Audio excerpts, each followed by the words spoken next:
Hello दोस्तों, SSC CGL का अभी फॉर्म फिलिंग चालू है। तो मैं आप लोगों को इस एग्ज़ाम में कुछ जगह ऐसी है जिसमें मिस्टेक नहीं करना चाहिए आपने, नहीं तो ये क्या होगा, ये आपका फॉर्म रिजेक्ट हो जाएगा। तो वो आप लोगों को बता दे रहा हूँ, 2-3 चीज़ें उसको ज़रूर ध्यान में रखिए। जो मोस्ट नेसेसरी चीज़ है वो है आपका फ़ोटो। पहले फ़ोटो का जो ऑप्शन होता था, फ़ोटो ये अपलोड करने को कहता था, पर इस साल इसने अपलोड नहीं किया, करने के लिए नहीं बोल रहा है। ये क्या कर रहा है, आपकी लाइव फ़ोटो लेगा। Live photo in the sense आपको क्या करना है, फॉर्म भरते समय ही आपकी फ़ोटो खींच के उसको डालना है। इसके 2 ऑप्शन है। एक तो आपको वहाँ पे जो क्यूआर कोड दिया रहेगा वो क्यूआर कोड स्कैन करना है और उसके थ्रू उसको अपलोड करना है, या फिर आपके सीधे कंप्यूटर में जो कैमरा है या मोबाइल में जो कैमरा है उसके थ्रू आप सीधे लाइव फ़ोटो कैप्चर कर सकते हो। यहाँ पे मिस्टेक ये होती है जनरली कि एक तो अगर वो फ़ोटो ब्लर है, अगर फ़ोटो ब्लर है तो ब्लर के कंडीशन में आपके चांसेस है कि ये जो है आपका रिजेक्ट हो सकता है फॉर्म। तो क्लियरिटी पे ध्यान रखिएगा कि फ़ोटो जो है ब्लर नहीं होना चाहिए, अच्छी क्लियरिटी के अच्छे कैमरा आप यूज़ कर रही हैं। दूसरी चीज़, फ़ोटो में आपने स्पेक्टिकल्स नहीं लगाना, क्योंकि बहुत सारे लोग, बहुत से बच्चे जो है चश्मे लगाते हैं।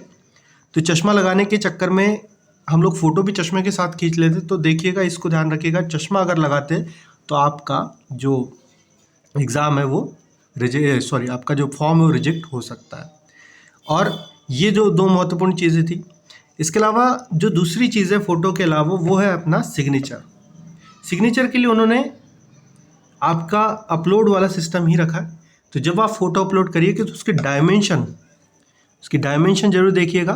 उसकी डायमेंशन दी उसने 2 सेंटीमीटर बाय 6 सेंटीमीटर। तो यहाँ पे डायमेंशन जनरली पिक्सल्स में होती है, पर यहाँ पे सेंटीमीटर में जो डायमेंशन दी है उसको ज़रूर ध्यान में रखिएगा। और इसका जो दूसरी चीज़ है वो है ब्लर। अगर आपका सिग्नेचर किसी भी तरीके से, आपने अगर पहले से सिग्नेचर ले रखा है और उसको तो आपने कंप्रेस वगैरह कर लिया, और इसमें यदि ब्लर थोड़ा सा होता है तो ये भी रिजेक्ट हो सकता है। और अगर ये 2 सेंटीमीटर बाय 6 सेंटीमीटर नहीं है तो ये आपका एक्सेप्ट नहीं होगा। तो ध्यान में रखिए कि 2 बहुत ही महत्वपूर्ण चीज़ें, फ़ोटो एंड सिग्नेचर, आपको ध्यानपूर्वक जब भी आप फॉर्म भरोगे, नहीं तो ये रिजेक्ट हो सकता है। ये चीज़ें मैं झेल चुका पहले, इसलिए बता रहा हूँ। और इसके अलावा जो बेसिक चीज़ें हैं ना, बेसिक सी चीज़ जिसका वेरिफिकेशन के टाइम पे फंसता है आदमी, एक है आपका नेम, दूसरा है आपकी सिग्नेचर तो हम लोग देख चुके हैं, है ना। तीसरा आपका डेट ऑफ बर्थ ले लीजिए, डेट ऑफ बर्थ। और चौथा जो एक बहुत महत्वपूर्ण चीज़ है वो कास्ट। तो जब भी आप फॉर्म फिल करते हैं, क्योंकि कैटेगरी के बेस पे आपकी जो, अगर आपको कोई पोस्ट मिलने वाली तो हो सकता है कैटेगरी बेस पे मिल जाए।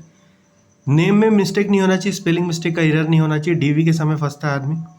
सिग्नेचर कोई नई सी मत करिएगा, वही पुरानी सी करिएगा। डेट ऑफ बर्थ में मिस्टेक नहीं होना चाहिए, जो आपके 10th की मार्कशीट में वही डेट ऑफ बर्थ आपकी होना चाहिए। कैटेगरी का सिस्टम तो मैं बता चुका हूँ। तो ये थी कुछ माइन्यूट सी चीज़ें, अगर आप मिस्टेक करते हो तो शायद आपका फॉर्म रिजेक्ट हो सकता है, इसलिए ध्यान में रखिएगा। तो और मिलते हैं फिर नए वीडियो के साथ। Thank you so much for watching this video.